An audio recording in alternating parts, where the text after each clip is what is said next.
Welcome back, friends. The Walk to End Alzheimer's is coming up this Saturday at the Jordan Valley Park. Joining us now with all the details is our good friend Julie Milbauer, the walk manager, Brad Eldridge, general manager at Turner's Rock Senior Living, and Mark Applegate, director of systems alignment at Senior Age. So Julie, let's start with you. First of all, good to see you again. Good to see you. Always appreciate you having us. Well, of course. So tell us about what's coming up at the walk. Oh, we have so much going on. The walk will take place at Jordan Valley Park. We're going to start over there Saturday morning with registration at 9:30.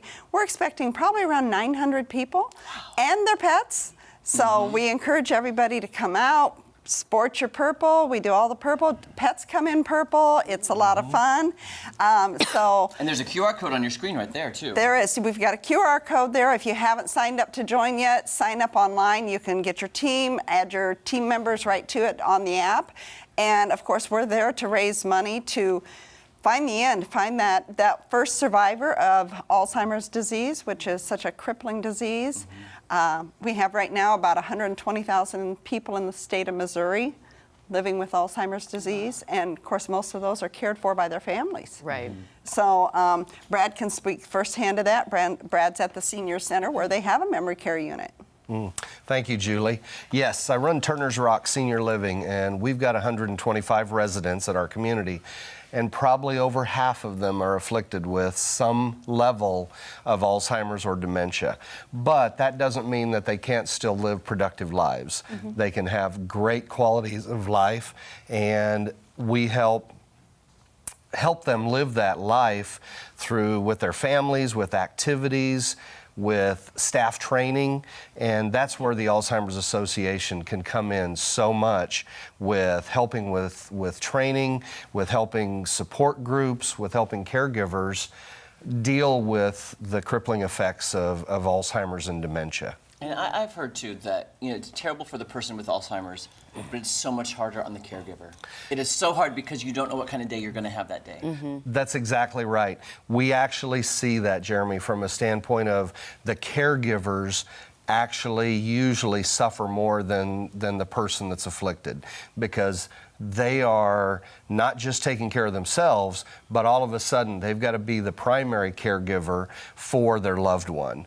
And we've actually seen the caregivers sometimes decline faster than the people with the Alzheimer's. Oh. And that's where, and we see the people that are at home doing that 24 hours a day. And that's where the communities come in, the resources like Senior Age and the senior living communities that can focus on Alzheimer's, memory care, things like that, and give those people some assistance and help them.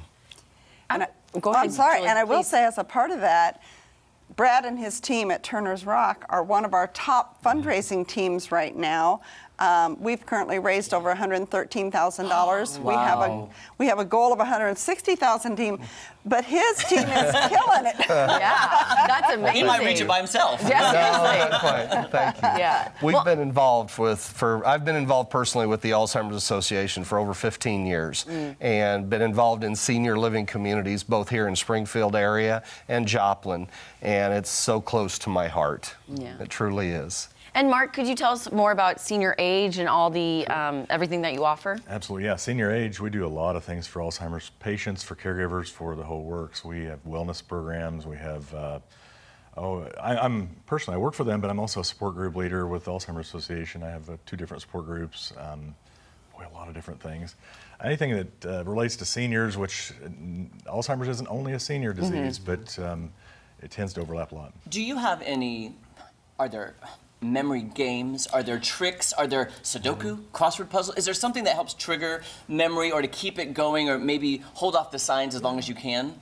I think there is. Some of those things are fine. Some of the electronic things are fine, but really more like learning a new language, learning how to play a new instrument, crafts or cooking, something you've never done in a certain way before. Anything you learn that's brand new creates new pathways, makes your brain more neuroplastic, is what they call it, so it's more resilient to handling stuff like that. That makes sense. I was literally thinking that same question. Are there exercises? Which I find interesting, because you would think, oh, let me show them photos of their family members, to trigger those memories. But that's a trigger too. Right, but like you said, creating the new pathways is also very important, for anyone, I think, just constantly learning.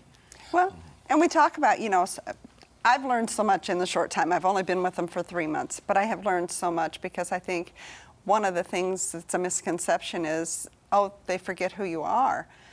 But it's more critical because it affects the cognitive. So they forget how to swallow. They forget how to do those everyday things. So the learning new things, we have part of our program called Sweat for the Brain. They do that. Mark has done some incredible things with our Longest Day program. How many flights of stairs did you do recently, Mark? The Longest Day is the second biggest fundraiser to the walk, and in June I did 4 consecutive days of 9 hours a day of stairs in 4 different corners of the state. Oh, wow. So I did Hammond's Tower, I did the tower in Kansas City, I did the Enterprise Center in St. Louis, and I did an outdoor facility that the Court of Common Pleas is what they call it in Cape Girardeau. Wow. I did a lot of stairs. It was all walking, and granted, I know I look like an athlete and everything, but if you keep trying, you know. Wow. Okay, one more time, the details of the event and signing up. You bet. Details are Saturday, September 23rd. We're going to register at 9:30. There's a QR code. You can also go to alz.org/SpringfieldMoWalk and register your team and come join us.